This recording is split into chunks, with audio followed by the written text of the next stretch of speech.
Congress party అభ్యర్థి చామల కిరణ్ కుమార్ రెడ్డి నేడు తన నామినేషన్ ను రిటర్నింగ్ అధికారి హనుమంత్ కే జండగేకు అందజేశారు. ఈ కార్యక్రమంలో ప్రభుత్వ విప్ బీర్ల ఐలయ్య, భువనగిరి ఎమ్మెల్యే కుంభం అనిల్ కుమార్ రెడ్డి, తుంగతుర్తి ఎమ్మెల్యే మందుల సామేల్, నాకిరేకల్ ఎమ్మెల్యే వేముల వీరేశంలు ఉన్నారు. అనంతరం అభ్యర్థి చామల కిరణ్ కుమార్ రెడ్డి మీడియా పాయింట్ వద్ద మీడియాతో మాట్లాడారు.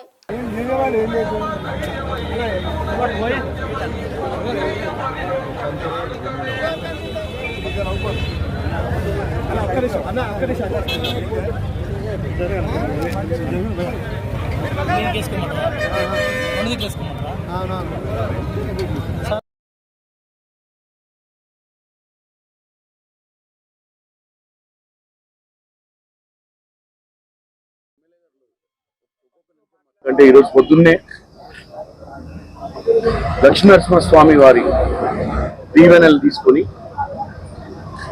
భువనగిరి పార్లమెంట్ ప్రజల ఆశీర్వాదంతో ఈరోజు నా నామినేషన్ని రిటర్నింగ్ ఆఫీసర్ గారికి దాఖలు చేయడం జరిగింది.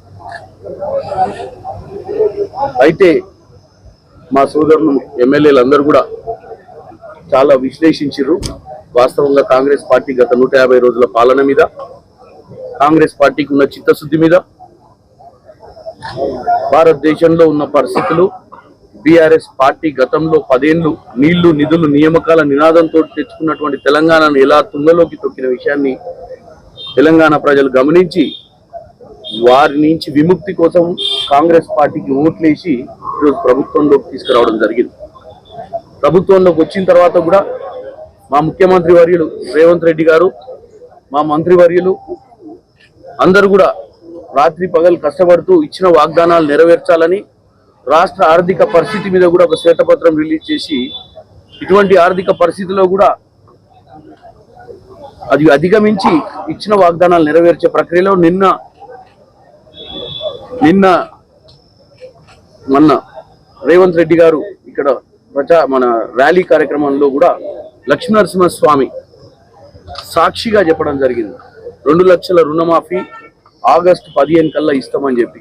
అది చాలా హర్షించదగ్గ విషయం. ఎందుకంటే బీఆర్ఎస్ వాళ్ళు 10 ఏళ్లు పాలించి ఈ 100 రోజుల పాలన మీద వ్యతిరేకంగా మాట్లాడుతూ ప్రజలను మళ్ళీ తప్పుదో పట్టించే ప్రయత్నం చేస్తారు. కాబట్టి ముఖ్యమంత్రి గారు సీరియస్ గా మూసీ ప్రక్షాళన గురించి ఇప్పుడే వీరేశన్న చెప్పినటువంటి పెండింగ్ ప్రాజెక్టుల మీద ఆయనకు ఒక క్లారిటీ తోటి ఇక్కడ మన భువనగిరి పార్లమెంట్ నియోజక ప్రజలకు వాగ్దానం చేసుకోవడం జరిగింది.